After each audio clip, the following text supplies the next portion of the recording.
we now hold 1,600 Bitcoin. That makes us approximately in the top 25 companies by Bitcoin held in the world, public companies, that is.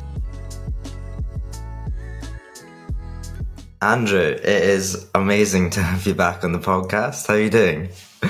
Yeah, I'm pretty good, thanks, and thanks for inviting me back.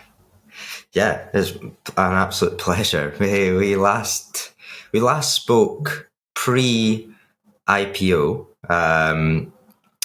and your company was valued at under 4 million. I've got here, and it's now ranges between 700 and 1 billion, and over 1 billion as well. And we were just saying before, it's only been just over 11 weeks since we last spoke.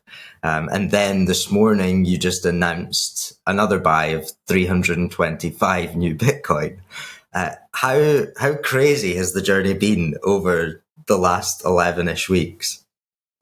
Yeah, so it's been pretty busy, as anyone can imagine, and it's been fantastic. It's been so good to see the community rally around us and people take not just the UK but a global interest in our company. It's still a bit surreal, the whole thing. But the thing that I keep saying to myself, and I talk to some people about it, is that 3 months ago, approximately, when we set out to do what we've done, we're doing the same thing today. Yes, it's grown a little bit quicker than we thought it would, but this is a multi-year plan, and it's not really changed. So as you saw today, we now hold 1,600 Bitcoin. That makes us approximately in the top 25 companies by Bitcoin held in the world, public companies, that is. So yeah, it's gone a bit quicker, but the strategy isn't any different to what we set out with, and it's amazing to see the support from everyone. Yeah, that's been a big thing of people just getting behind a British company doing this. And I done a little bit of research before, and I was looking to see what other companies, how long it took them to get to $1 billion valuation. I'm not sure if you've done this yourself, but I was looking, and not all publicly traded, but like Deliveroo took 8 years, Brewdog 14 years, Ocado 10 years, and Monzo took 3 years to do it. And we're here talking in weeks. And as you said, it's still the very start.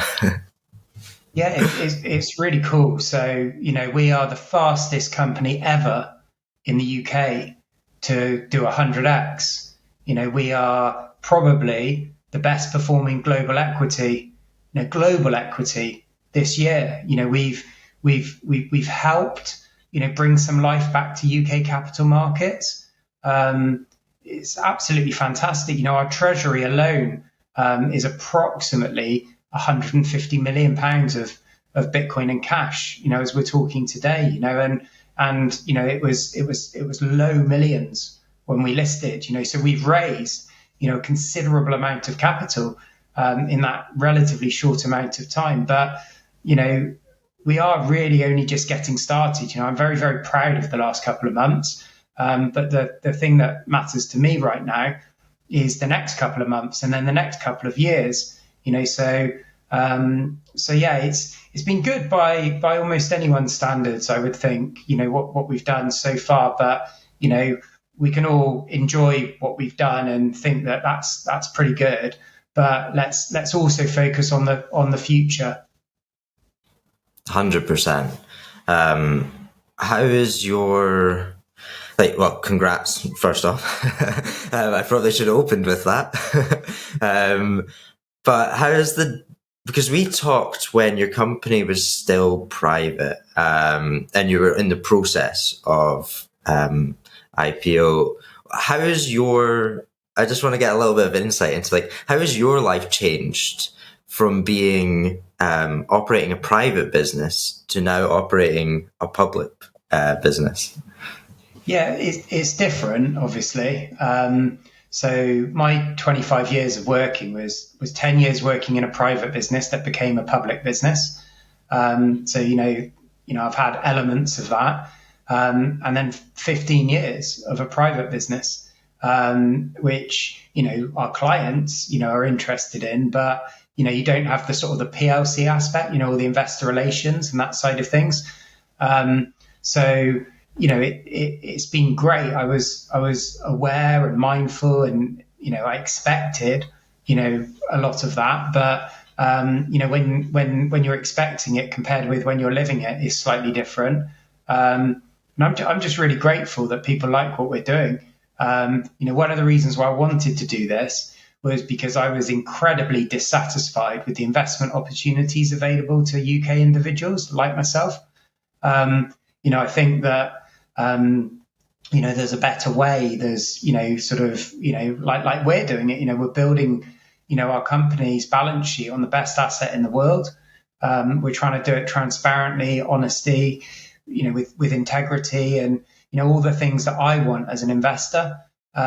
So yeah, it's been a real whirlwind. In terms of the work hours, it's not wildly different to what I've done for 25 years. It's much better fun. It's much more interesting, and it's bigger. But it's not wildly different in terms of the input that you put into a business. Because I've always enjoyed work, or the vast majority of time anyway. So it's not that different in that capacity. It's just there's a lot more people looking at it. But that's really cool because it's nice to see a company that you set up with so much interest and all that sort of stuff. Yeah, it's always like it's what you've grown, and it's like your business is always like your baby essentially, and it's like you've seen it like go from stage to stage. What's it like now? Sorry to focus on the value so much so early on, but what's it like now being able to see almost the value of the company be there, and so like I guess in your face, and it fluctuating, the volatility of that, because as a private business owner, like you don't really look at that and look at the valuation of your company. Is that something that you see, and does it affect you a little bit more with like seeing the volatility in that side? Well, I personally love volatility. I think it's a great thing. It's admittedly it's slightly better on the way up than the way down. But the way that I value the business is I look at the share price for the capital raising strategies that we're doing. That's obviously important. I look at the share price in terms of what I see people saying. And so I look at that side of things, obviously. But then what I look at is I look at the company. So I look at what the Treasury looks like, what the operating business looks like, what I think is coming in the near future, what I think is coming, 3, 6, 12 months down the line. And so for me, and it sounds a very strange thing, I know, but I don't actually look at the value of my own shares that frequently. I know obviously approximately what they're worth, but for me that's years down the line. What I need to do is I need to keep doing my job to the best of my ability, start building out the team as I've been doing, which some people can see some of that work already, to then deliver a company that's worth 10, 20, 30, 40, 50 billion pounds. So we all look at things how we want to look at them at the end of the day with investing and everything else. So that's how I look at it, because my timescales are a bit longer term than some people. But I also understand people that are looking at it very, very short term. And lots of our investors that are here for the journey, for as long as it will take, really. But the other thing that I look at quite a lot is because I like to set myself targets, short-term targets. So I look at how we rank relative to other public companies in terms of the number of Bitcoin held. So, like a share price, for example, is obviously it's important from a capital raising point of view and from a market perception point of view. But for me, it's the size of the treasury, and the number of shares in issue, and then that gives me a Bitcoin per share, which is sort of almost more important than say that like the fiat value of that stock. So yeah, I look at it all, but I know this is a very difficult thing for some people to hear, but I'm not really that fussed about the money side of things right now. For me, it's about building one of, if not the biggest companies in the UK, and doing that on the asset that I believe in, and trying to have fun when we're doing that as well. One of the things that I say to my wife quite a lot is that one of the best things about my job now is I'm meeting lots of different bright people that really care about Bitcoin and everything that it stands for, and it's an awful lot of fun doing that. But I know that that is a privileged thing to say because I can afford the basics in life. Like I've got a house, I've got food, and all that sort of stuff. So I'm aware of that side of things. But for me, it's about just trying to build, if not the biggest, certainly one of the biggest companies in the UK. And if you go back to shortly after you and I talked, almost 3 months ago, and you look at things like the Daily Mail article that everyone laughed at me at the time when I said I want to be in the FTSE 100, and not many people are laughing now because they can see in the early amount of time that we are getting there with the mission. Yeah, like the execution and strategy has been laser-eyed. I would say that. And it's one of those things, this strategy. It's on one hand it's incredibly easy, but then on the other hand it's actually quite tricky. But the thing that I would say to somebody is it's not that hard if you're going to work hard at it. But it's a funny thing. I'm sure there's lots of other things in the world like this where it's really easy, but then it's also a bit tricky. But maybe that's the same as everything. I'm not bright enough to be a brain surgeon, but maybe brain surgeons would think that that's easy. Anything's easy if you know how to do it, I guess. Yeah, like the one thing that came to my head there is staying fit and eating healthy. It's such a simple thing for people to think about and do, but yet lots of people struggle with it. And actually just getting the right amount of calories in. That's where my brain went, with simplicity, but staying on track. And I guess you can kind of relate it to that. Life are simple, aren't they? If something's over complex, then like the question is, why does it need to be so complicated?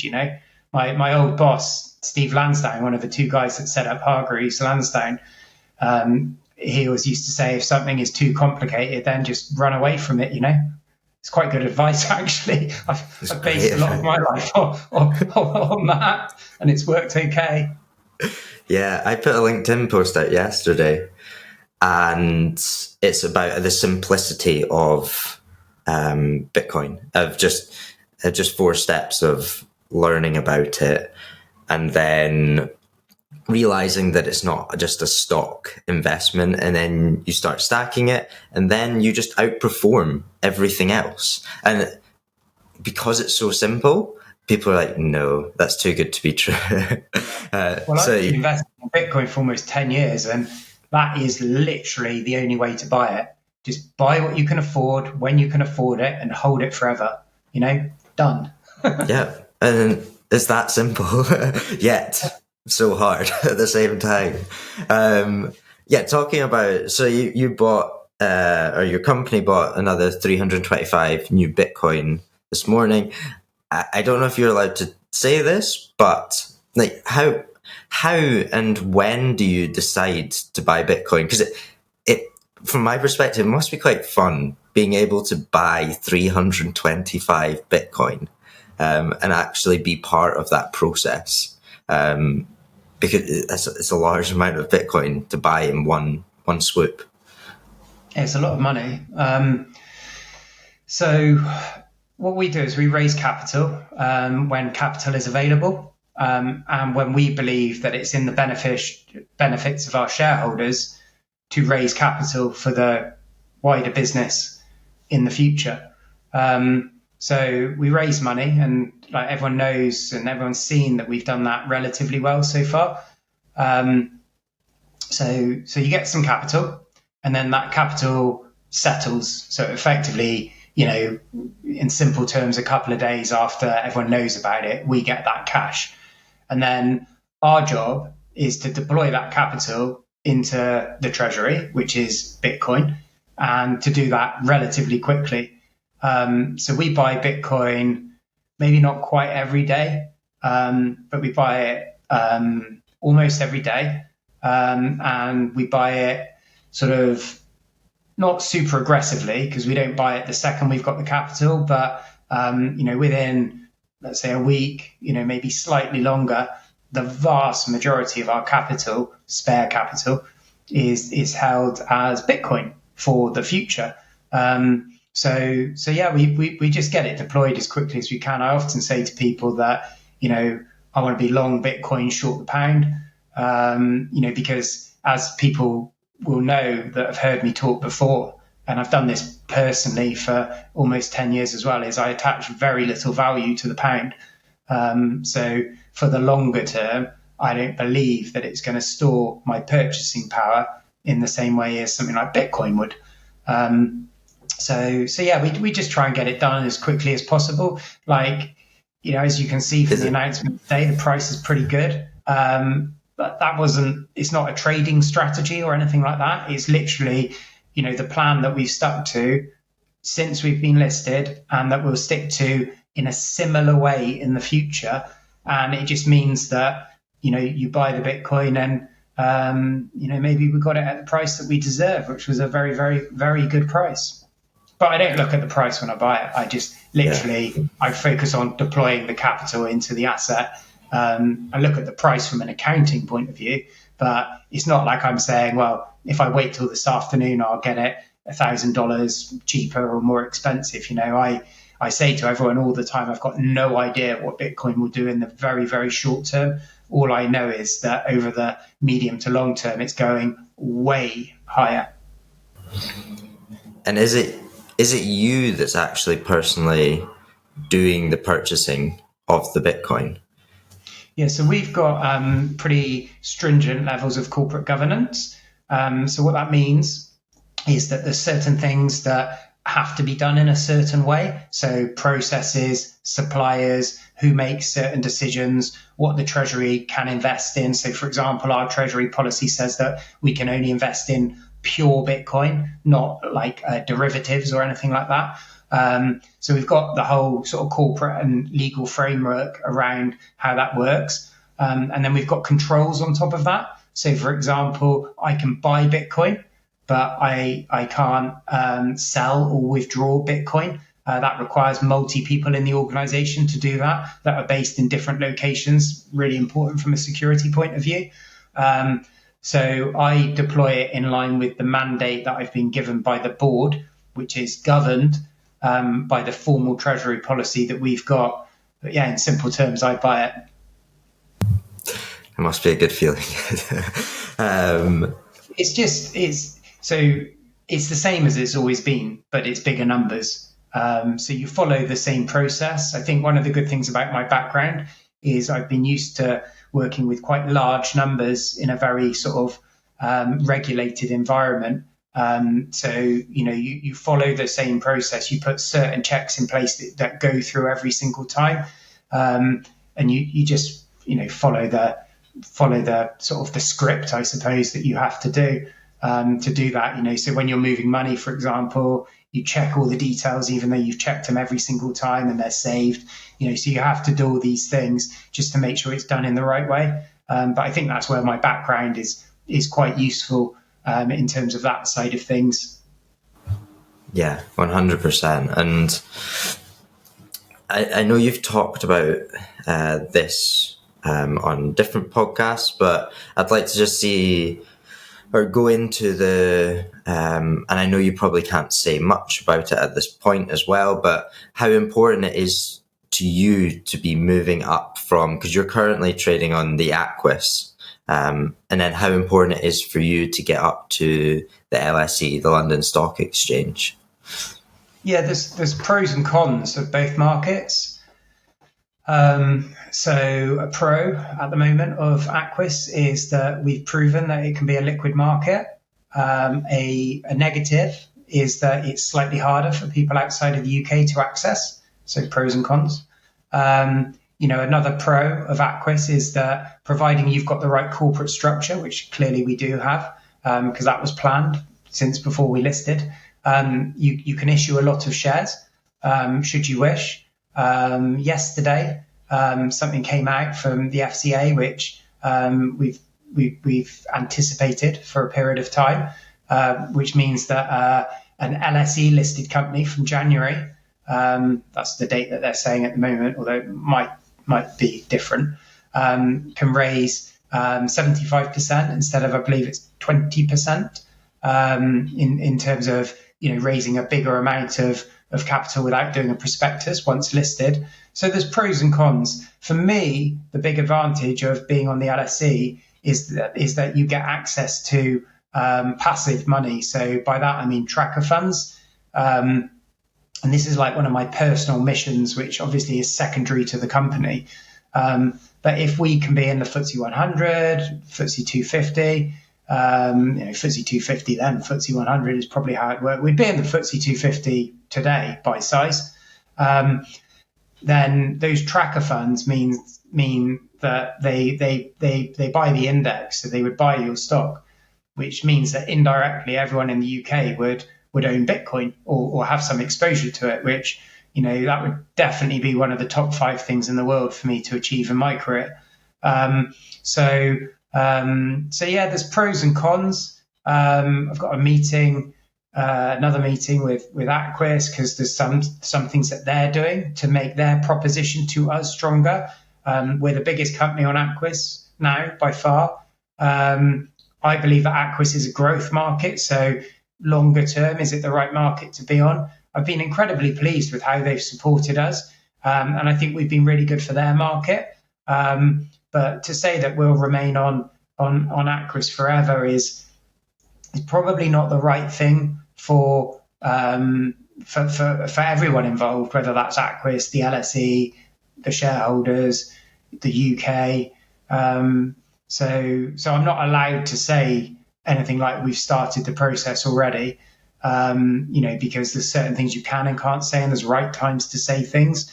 But I think everyone can see that we've been very, very clear that we want to be on the FTSE 100. You cannot be on the FTSE 100 without being on the LSE. So as we're allowed to say certain things, we'll keep everyone informed on that front. Amazing. And it's very, when you're talking about the passive income and the importance of that as well, like we're looking at MicroStrategy, hopefully getting into the S&P 500 very soon. And that will be a huge thing for them, because you think how many people around the world invest in the S&P 500, different funds, tracking that would be huge. And likewise, the same for you, being in the FTSE. But I did notice that you met Sailor, and you put a photo up, I believe in London, you met him. How was that? Yeah, it was great. So I first invested in Strategy, then known as MicroStrategy, approximately 5 years ago. And, Michael Saylor is definitely a hero of mine. He's made a big difference to my life in terms of investment return. And I just think it's brilliant. He's the one person in the world. So I had held Bitcoin, held it, sold it, held it, sold it. But he is the moment when I finally realized that Bitcoin and a public company, you put them together and you've got something truly special. So then, fast forward a few years to now, and to have someone contact you and say, can we meet, is pretty cool.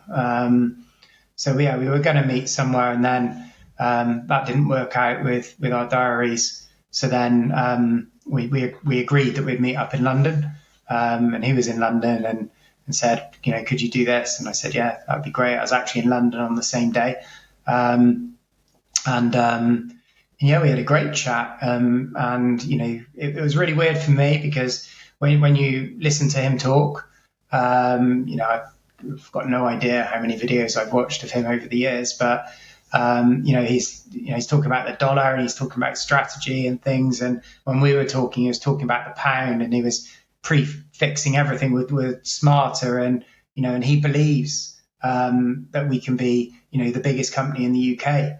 And that gives me great confidence, because he can see that we're trying to do everything in the right way, and I'm very grateful that he took that time. And we chat on WhatsApp now, and it's amazing to have someone like that just wants to help you if you need that help, and you can't abuse that help. Of course, you don't want to trouble them all the time, but it's nice to have someone that clearly knows what they're doing in the space, who said that, if you want any help, then just shout, Yeah, that's just to have Michael Saylor on WhatsApp. That's quite a cool sentence to say. Yeah. A lot of cool people on WhatsApp, actually. Yeah. I won't go through the list of them, but some pretty cool people. That's amazing.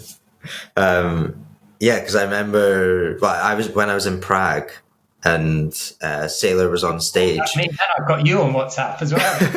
I WhatsApped you straight away. I was like, you'll never guess what just happened. Saylor got everyone to clap for SWC and applaud. And you were probably there thinking, I've got a meeting with him in London in a couple of days. But yeah, it was really cool to see that.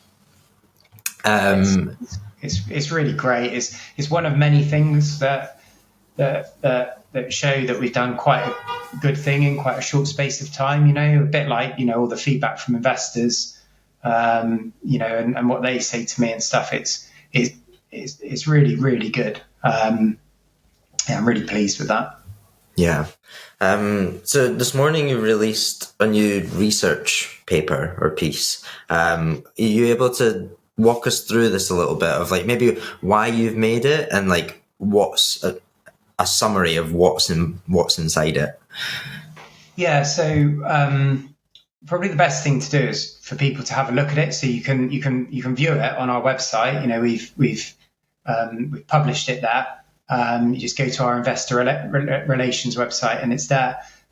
So as we've grown over the last sort of couple of weeks and months, we've been speaking to bigger and bigger investors, which is great. And that's why we've done a lot of things like with our new deck, and why a lot of what we do is explaining sort of why it works, why adding Bitcoin to your balance sheet, works. So out of that, a lot of the conversations we talk about PE, PE ratios, which is how most investors would value a company. So if you look at the big companies in America, a lot of them trade at 30, even up to 50-ish, which is nuts. What that basically means is that, everything else being equal, 50 years, to get the payback, obviously it's more complicated than that, but, in simple terms, that's what it is. And so we've been saying to a lot of these serious big investors that, if you're used to the idea of a PE ratio, then understanding a Bitcoin Treasury company is quite simple, actually.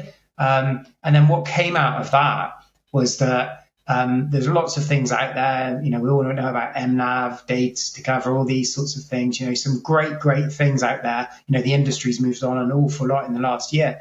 But in our opinion, we thought that sort of a PE sort of ratio, which we've called PBYD, would be useful. And we wanted to share that was our opinion, and that's what we felt was really useful when we're speaking to investors. So yeah, we wrote up a document, Jesse Mayers and myself, and we published that on our website.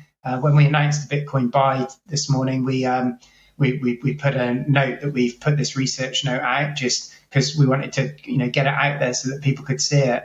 And we'll evolve it over time, but we wanted to make a bit of a contribution to all of this fantastic work that's been done by everyone out there, and it's come out of the conversations that we're having with people, because lots of people are sort of just about understanding the model, but anything that we can do to explain that better, we thought we would share with other people, other companies, other investors.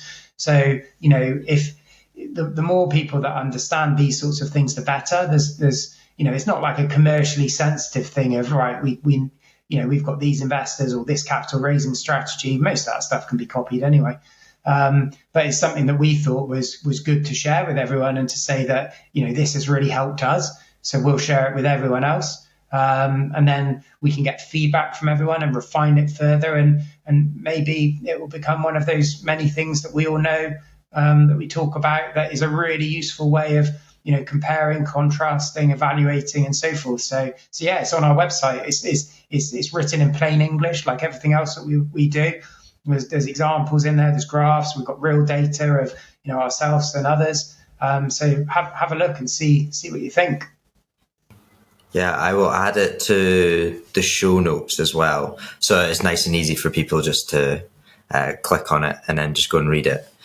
And it is getting people to understand the holding Bitcoin on your balance sheet, and like getting people used to this in general. I'm not talking about the research piece. I'm just talking about, like, it's a big learning curve for people. And like, that's what we're doing as a business now, is helping UK SMEs and businesses of all sizes understand what Bitcoin is, but then why you would hold it on your balance sheet. And actually, off the back of our first conversation,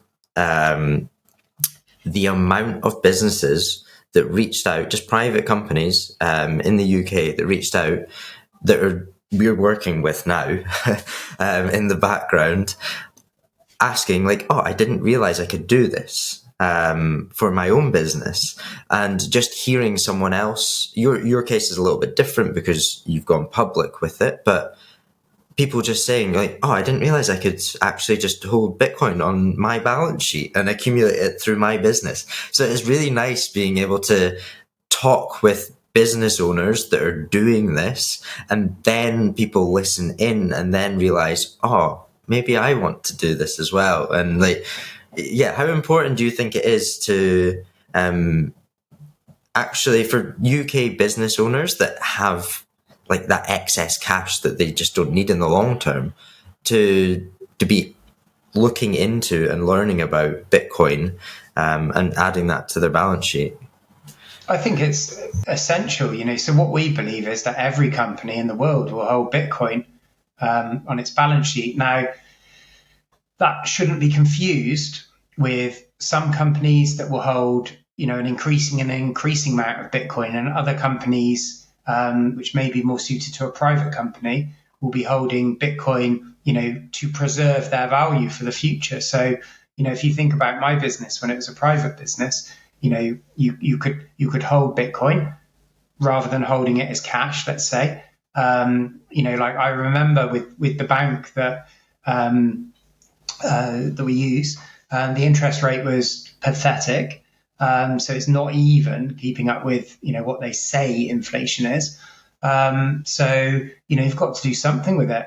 If you pay it out to yourself, there's going to be a tax charge on that, obviously. So say you're paying out the profit as a dividend. If you're a limited company, this is, then, you're going to pay tax, as the shareholder receiving that dividend. So they're taking a slice off you there. So what better thing to do is there? Probably none, than to hold some of that capital that you don't need in the short term, as Bitcoin within the business, and then hold it for many, many years in the future that way. So yeah, I think it's just a different pot of capital, isn't it? Like, so individuals in the UK, they talk about ISAs and SIPs. If you've got your own private business, that's like another pot of capital. It's a limited company or however it's structured.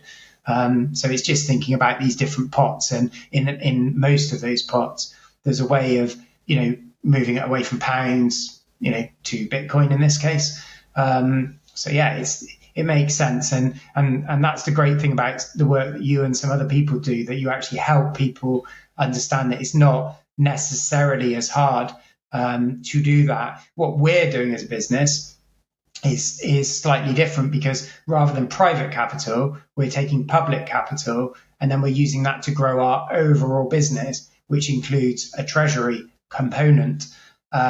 So, with a company like us, that sort of that growth on that Bitcoin, I often call it compound Bitcoin, is particularly interesting, because you're doing that rather than in a private business. You might say, right, I've got a balance sheet, I can borrow against the balance sheet, then, obviously an interest component, there is quite a lot of risk to that.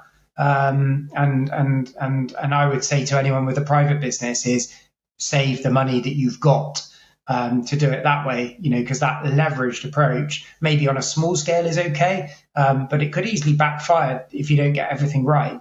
And I think people need to be very aware of that. So when I say short pound, long Bitcoin, I don't mean you basically borrow millions and millions of pounds as a private individual and buy Bitcoin, because that may or may not work. So I think, obviously people need to do these things sensibly, in line with, advice, or if they understand it. But yeah, on the whole, I believe that every business will have some degree of Bitcoin on the balance sheet. Yeah, and I couldn't agree more with you there. For the last 10 minutes of the podcast, what I'd really like to do is almost like a mini masterclass in Bitcoin treasury companies, because I'm seeing a lot of bewilderment from people that maybe don't fully understand Bitcoin yet, and they're looking at these public Bitcoin treasury companies and wondering what's going on. So I've got 5 questions here, and I think we just go through them, and this will be the really basics to Bitcoin treasury companies, why you're doing what you're doing. I want this to be a tool for people listening to then, I'll clip this up and people to share with people that don't quite understand it yet. Are you keen to do this?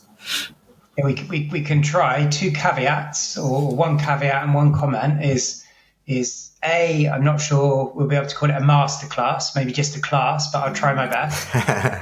And then the second one is, are we only talking in the context of public companies here? Yes, indeed, we are. Well, let's do it.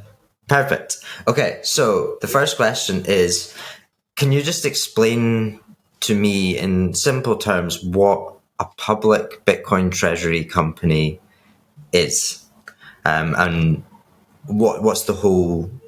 Yeah, what is it? Yeah, so it's simply a publicly quoted company that holds Bitcoin on its balance sheet. Now, you'll get a range of those. That there'll be some that hold Bitcoin on their balance sheet. They buy a bit of Bitcoin now and then you'll get the other end of the spectrum, which is companies that are really trying to aggressively grow the amount of Bitcoin on their balance sheet. There's some people out there that will say Bitcoin treasury companies are only the extreme end of it. And, we're in that extreme end.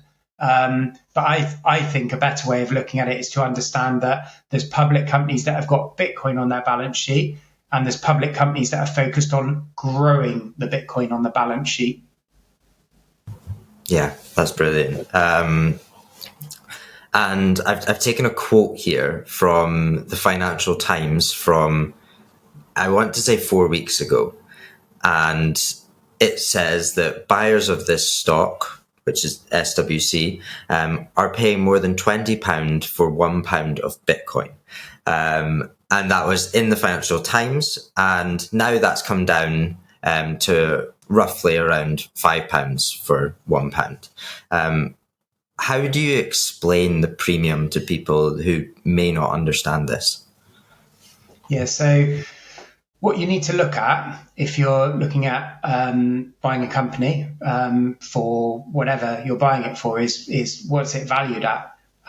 So, with us, one of the key metrics that we look at is MNAV.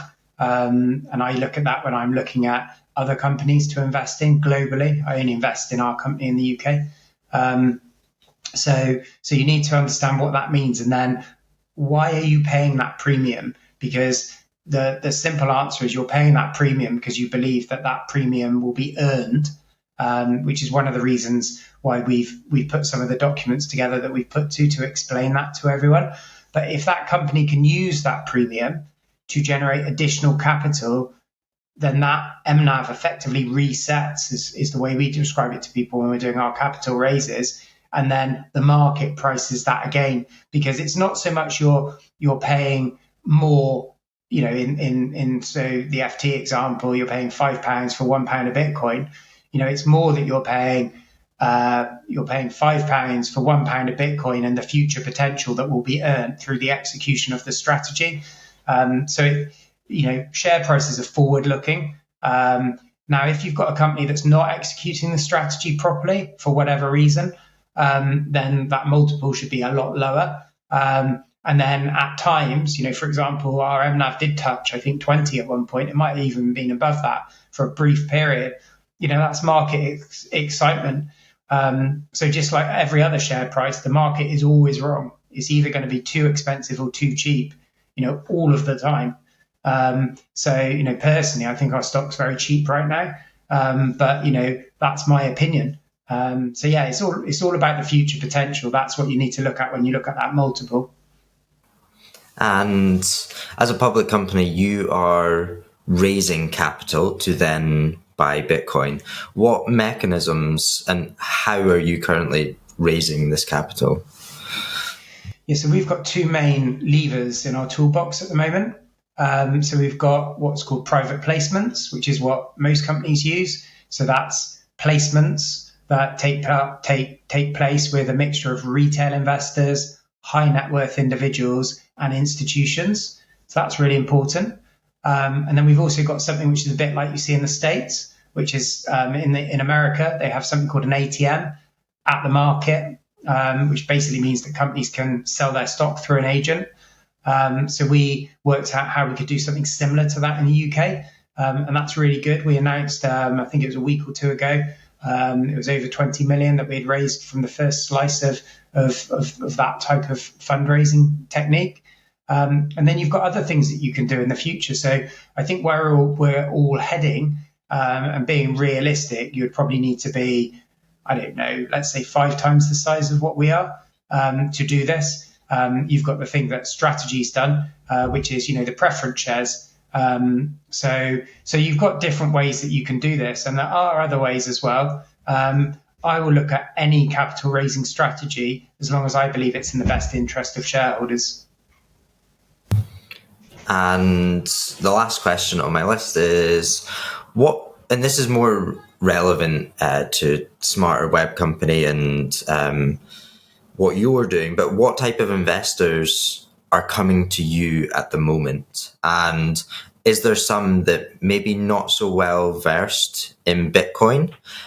Because what I'm saying to a lot of people is that to understand what you're doing and what other publicly traded Bitcoin Treasury companies are doing, you need to understand what Bitcoin is first and then how they're actually using this. So yeah, what types of investors are you getting coming to you?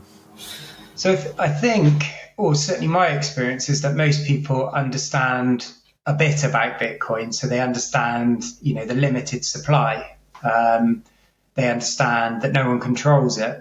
So I think that's quite good. And then most importantly, from a traditional investor's point of view, I think everyone largely accepts that Bitcoin is truly a world-class asset now.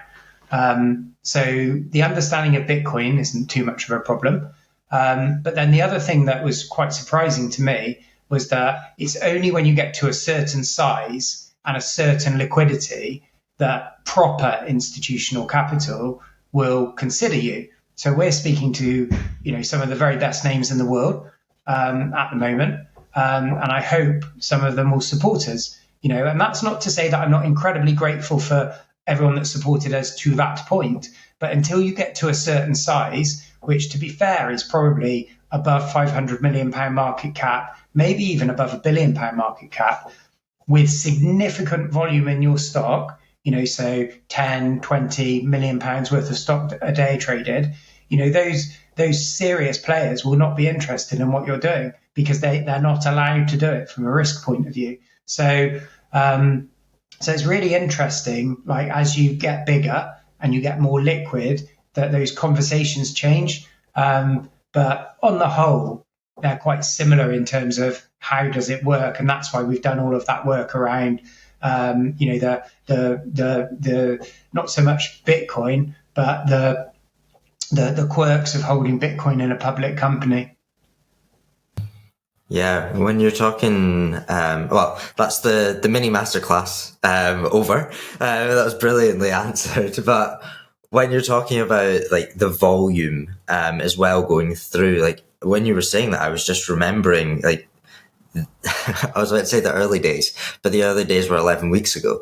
But I remember that of like the struggle that you had of getting people to platform and actually putting it on their platform so people could buy it, and the liquidity, the volume just wasn't there in the early days because people couldn't get access to it, and people were having to call up, and it's funny to see that, and now millions going through it, sometimes tens of millions.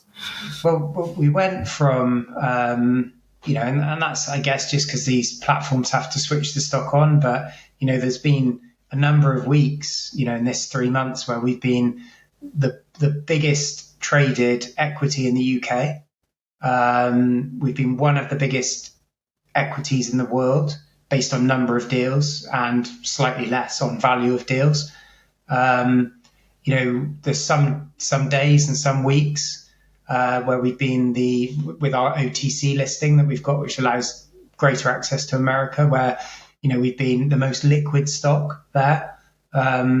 So it has changed a lot, but we still are very, very early in this. It literally is, within that 3-month window of being there. We've gone from, a very, very small amount of Bitcoin to smashing through the 1,000 thing in less than 3 months, 1,600 as of today's announcement. It's still going to be very, very exciting, the next couple of weeks and months. And I'm sure the liquidity will just get better, but it's obviously quite good now. But, it's all about the future growth on everything. 100%. And I will definitely have you back on at some point, and I imagine we'll be looking back at this and saying exactly the same as we were saying before. So yeah, I'm excited to see you grow, and as I said before, it's great having you in the UK and actually giving some life back to the capital markets. And yeah, thank you so much for coming on. Congrats on the 325 Bitcoin purchase and releasing the new research. So everyone, please remember that it is in the description below. So go and check it out. And yeah, Andrew, thank you so much for coming back on. Yeah, no worries. Thanks for taking the time, and let's see where we are when we next talk. Yeah, definitely.